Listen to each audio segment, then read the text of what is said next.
வணக்கம். அண்ணா பல்கலைக்கழகத்தின் துணைவேந்தராக திரு சூரப்பா நியமிக்கப்பட்ட போது தமிழ்நாட்டில் இதற்கு தகுதியானவர்கள் இல்லையா எனும் கேள்வியை நாம் தான் எழுப்பினோம். அந்த கேள்வி இப்பொழுதும் தொக்கி நிற்கிறது. அந்த நிலைப்பாட்டில் மாற்றமில்லை.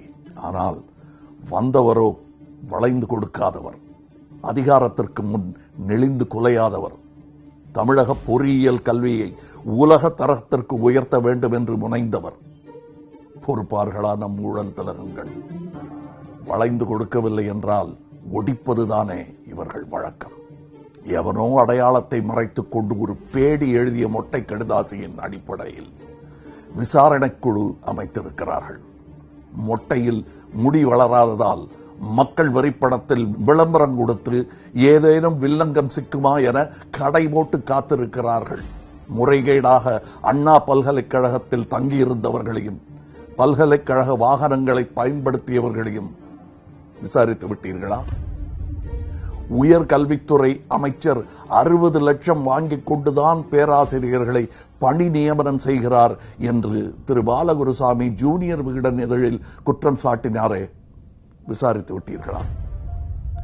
உள்ளாட்சித்துறை, கால்நடை பராமரிப்புத்துறை, மக்கள் நலவாழ்வுத்துறை, பால்வளத்துறை என அத்தனை துறையின் அமைச்சர்களும் ஊழலில் திளைக்கிறார்கள் என்று சமூக செயற்பாட்டாளர்களும் ஊடகங்களும் எதிர்க்கட்சிகளும் அன்றாடம் குரல் எழுப்புகிறார்களே, அதை விசாரித்து விட்டீர்களா?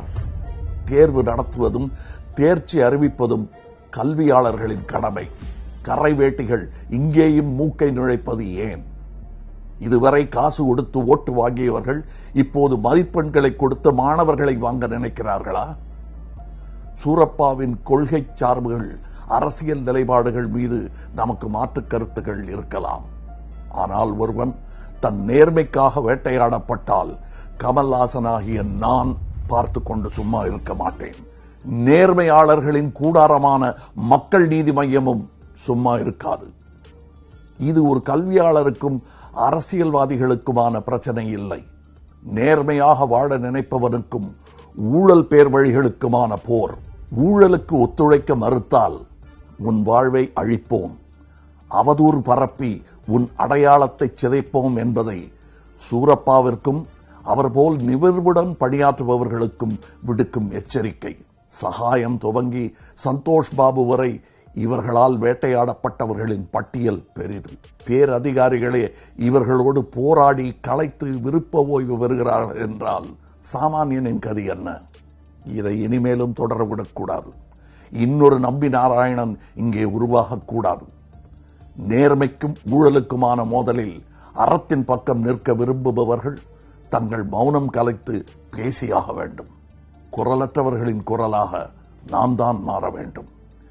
நேர்மைதான் நம் ஒரே சொத்து. அதையும் விற்று வாயில் போட்டுவிட துடிக்கும் இந்த ஊழல் திலகங்களை ஓட ஓட விரட்ட வேண்டும். வாய்மையே வெல்லும். நாளை நமதே. ஜெயந்த்.